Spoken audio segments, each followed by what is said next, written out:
Welcome. This is TrinityGaiaOracle. In this series, we will be taking a journey through each card in the Divine Masculine Healing Oracle deck by Christabel Jessica, and the artwork is by Cecilia G.F. In this series, I will begin by reading through the guidebook as there's just so many beautiful messages there, and then I will move into an intuitive, guided, channeled reading of the Oracle card. To begin the reading of the guidebook, we have Enki. Your ego is not the enemy.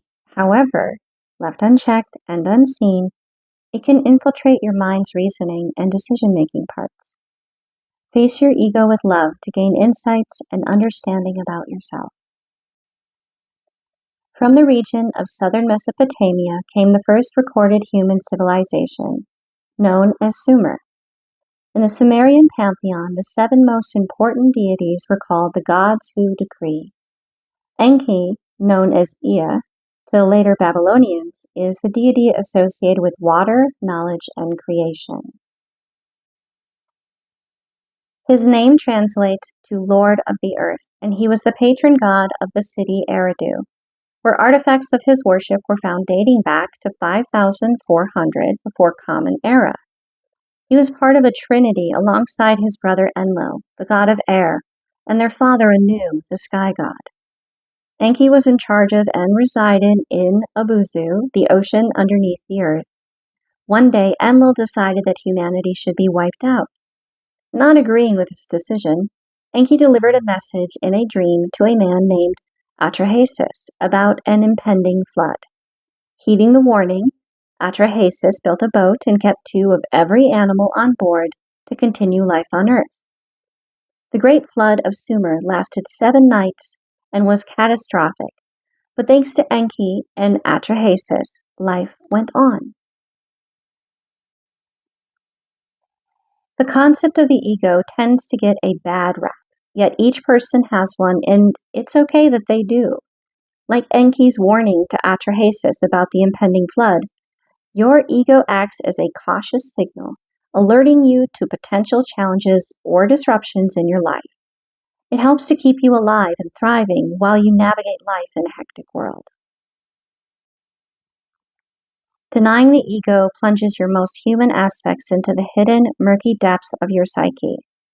The neglected elements transform into tendrils of darkness coiling around your ankles, attempting to capsize and pull you beneath the surface. Seek integration and awareness rather than denial and repression. Pretending something does not exist does not make it so. The ego is a tool for self-preservation, yet amplified it becomes selfish, choosing self over connection, community, and intimacy. It could go from the thing there to protect you to the very thing that brings you pain. A level of self-preservation is great to ensure your needs are met and you're not walked all over, yet too much of a good thing begets problems. An unchecked ego says, "Leave before you are left, hurt before you are hurt. I am right, they are wrong." An ego left awry is threatened by being in the wrong. The overinflated ego is represented by Enlil, wanting to demolish the other to serve the self.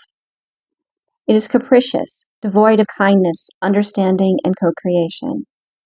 A healthy ego matches with consciousness, and awareness allows for a beautiful meshing of self and others. When awareness floods in, the ego pushed deep within can experience an ego death. The ego repressed does not die, it festers and flourishes. However, during integration, the parts that are no longer needed or no longer resonate come up to die. During this process, it can feel as if parts of you are dying off, and this can be extremely painful. Integrating the ego requires raw truth, ownership, and going deep beyond the surface with intention.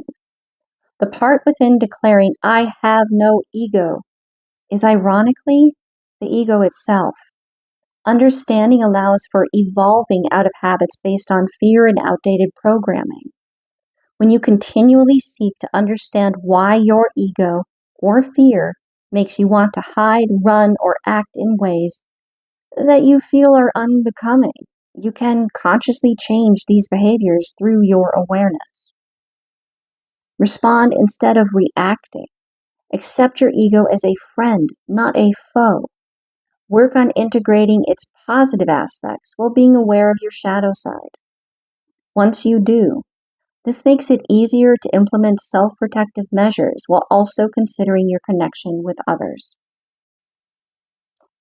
Enki in this oracle deck reminds me very muchly of the hermit.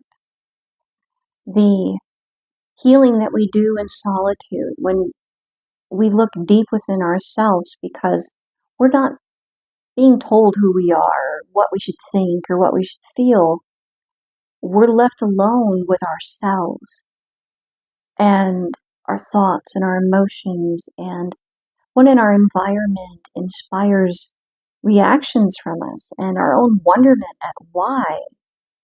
When you're in hermit mode, it's not necessarily the happiest place to be, quite a bit of the time. Healing is not the most comfortable thing that one can do. However, it is vital, it is necessary, and it is part of being a spiritual warrior. Because no one can give you a script. You are the expert on you, and you are the only one in relationship with your source, the way that you relate to the divine, God, source. No one else has that relationship because no one else is the unique facet of that being that you are.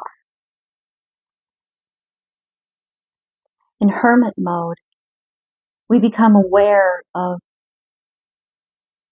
how our programming, how the things that have happened to us in our past are still influencing us when we encounter emotions or thoughts that, yeah, I know where that came from. I know where and who that's associated with. And it's part of the reason why you're in hermit mode is because when you're not alone and you experience that, there's a vulnerability, yes, but others are aware that you're experiencing something very deep, very personal, and at times very intense. And they don't necessarily know how to help you. If you don't know how to help you, it's facilitated this manifesting, this space where you can go into hermit mode to heal. Because you desire to not be controlled by these things, to not feel these things the way you have. And with all the distraction that comes with being very muchly integrated and active in the world around you, you can't really do that inward reflection as easily because there's so much noise, so much distraction. So if you find yourself in hermit mode, you feel that you're going into a hermit mode, or you're looking back at different moments in your life, different times, periods, stages of time where you were in hermit mode, you'd be like, yeah, this is truth. This is something I can resonate with. I could see that there's a consistency here. The hermit mode manifested because you desired to be free. And in the desire to be free, it required you to be alone, to really know yourself. And when you dive deep into this space, you become aware of all the parts of you that you were like, okay, well, that didn't go well when I showed this aspect of myself, or I said this thing, or I was silly like that, or I was super serious in this way. And, as far back as it goes, it could be a facet of you that you never let yourself express ever again because the experience was so intense. This is what they mean when they say your shadow side. It's just like the shadow side of the moon. We know it's there, but we never see it. It's still part of the moon, but we never see it directly, at least from our perspective here on Earth, where we get to bask in the sun at least half of the day. And our Earth, it spins, so the moon gets to see all sides of the earth throughout the, its time in rotation. Well, I mean, I don't know the science on that exactly, but it gets to see the majority. So, I don't know the math and the statistics on that and whatnot. Our shadow side is like that shadow side of the moon. So these aspects to us that are still very muchly a part of who we are, they reside there. And when you're in hermit mode, you're discovering these parts of yourself and going, oh, wow, I didn't realize I was so angry. Or, oh, that's a deep, deep sadness. Oh my goodness. So this is what's been underlying every time I've been triggered. No wonder why it was intense. Because it's really, really this very passionate part of me that I have not been acknowledging is there. And it is, because it's a part of me. So, how do you work with that? You fully listen to this part of you. This is where the integrating versus the denying and the repressing and the running from it is. When you integrate the ego, you fully hear out. You're like, okay, so this is how I feel it. This is why. This is as intense as it is in this instance. And oh, it came up again in this instance. And I think there's a bit of change that's happened here. Cool, I've done some healing. Awesome. Apparently there still needs to be some more. So this emotion, this experience, this triggering, this part of you still has a little more to say, still has a little more to reveal to you, about you, to be fully integrated. In integrating, it's similar to alchemy, the process of going, okay, so this is in one state, and this one state is not really working for my benefit or those around me. So what do I want it to be like? How would I like to change how I relate to this part of me? Because it's always going to be a part of you. But by allowing it fully to speak to you, for you to really hear it out, look at it, feel it. Sometimes you maybe need to act it out even, like hypothetically. Maybe you need to put some kind of a drawing of it outside of yourself and then stump all over it outside, or run over it, or I don't know, rip it up or light it on fire, some form of changing it, depending on what it is, whatever it is you're passionate about, for it to be so prevalent in your awareness that it's been influencing you up to this point, and you've possibly felt like, man, I just can't get away from this. This is too big. But you can change in time how you relate to it. So it could become something that doesn't take your power, but actually empowers you instead in a positive way, because in integrating it, you're allowing yourself to not stay and remain in this negative space with it, but to begin to relate to it as a part of you that's never been hurt fully. And in a lot of ways, you become like a parent to this part of yourself. A lot of what is there is fear-based. I don't know what's going to happen. This feels familiar. That's why I'm triggered. I'm trying to protect myself. So when you move into a role of parent to yourself, you're like, well, I got it. I see what's going on here. I don't need to worry about it. My eyes are wide open. And if I feel there's enough here that, yeah, this is a valid reason to be concerned, I will handle it. And I am asking myself to trust me with that. All of me, to trust me with that. In my Insight Timer teacher profile, most of my work there deals around, from, experience, my whole life, freeing myself, healing myself. And I will be doing this throughout my life. It's part of Earth School And it's why it's so challenging. You have different parts of you that are at play. You yourself are conscious. You make conscious choices. But when your ego is the one making the decision, it's like putting a teenager on the throne of a... can you imagine what it would be like to be 13 years old and in charge of an entire country? You're going to have someone who's of that level of maturity running that whole country and people dealing with consequences as a result. It's not going to go well. I mean, I'm sure that the child's going to do the best that they can, but in a lot of ways, they're very vulnerable. So when you, as the conscious self, go, look, like, I got this, you do not need to do this all on your own. I'm here to help. I'm here to teach you. I'm here to guide you. And I'm here to give you the reassurance that you need. Just like any teenager, they crave structure. Even if the moment you give it to them, they throw a temper tantrum. They feel safer because they know you can give them that structure, that they can be a teenager and still be safe. Even if they're not happy with you, they know they're safe because you got it. Allowing this part of you to be that allows it to heal and you to learn about yourself and this part of you to know that it's loved, that it's not your enemy.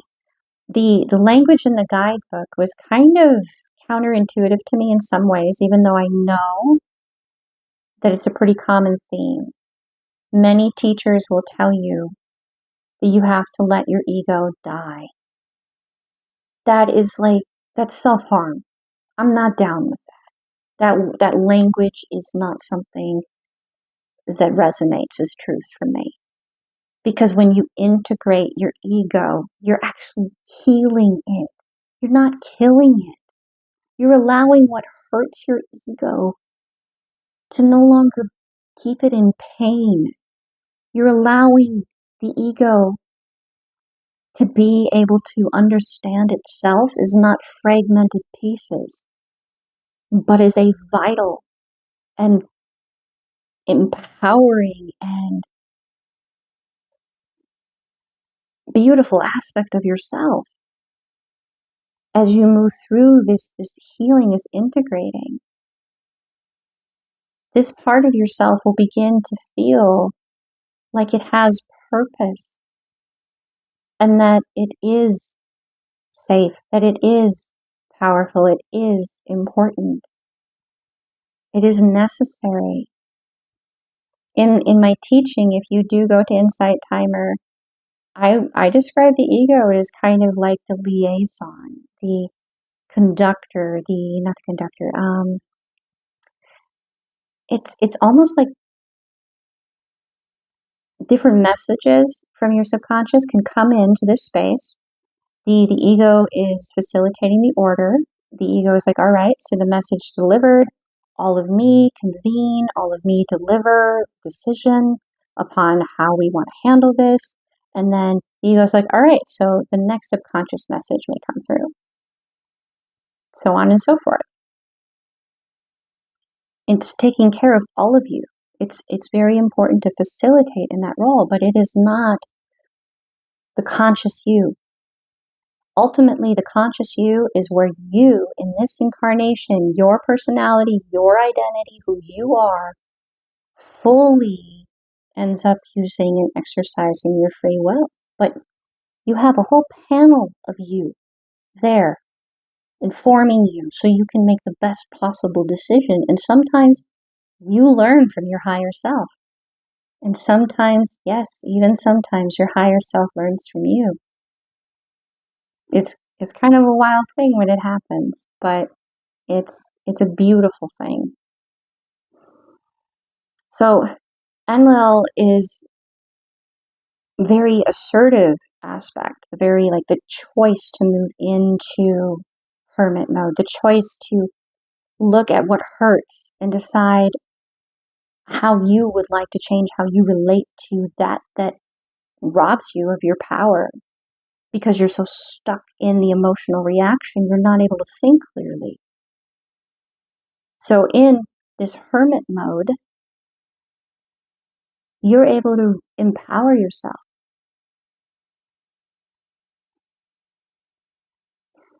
I am very clearly getting a synchronicity with the book, and it's been around for a very, very long time.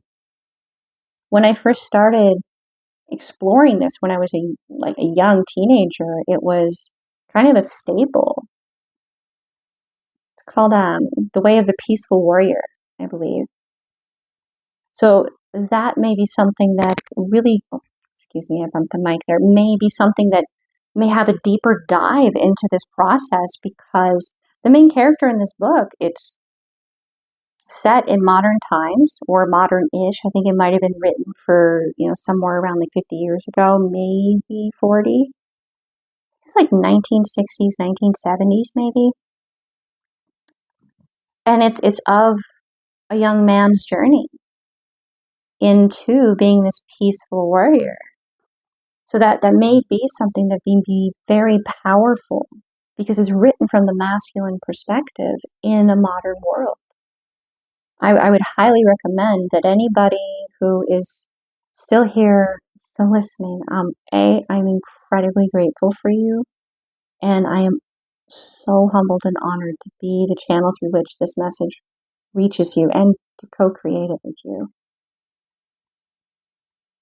But I highly would recommend that you take that synchronicity and at least check it out. See if it's something that kind of vibes with you. Read the back of the book, read the summary, something. Because to have that experience written from a masculine perspective, the very least would be a curiosity. There may be something there, there may not be, but it's worthwhile checking out.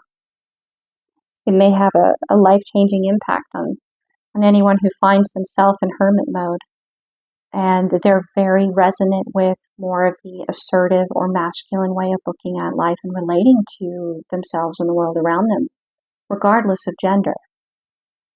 As with every reading that I do, it is about energy. It is not about gender.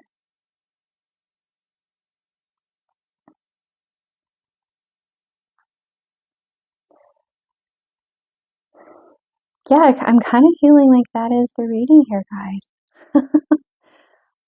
Okay. The divine within me honors the divine within you. The love within me honors the love within you. Namaste.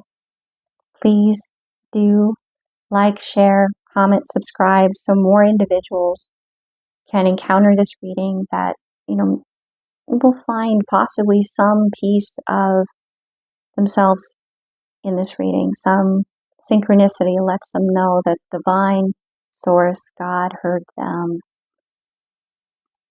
that they are a unique facet, and that they're valued, they're heard. Thank you.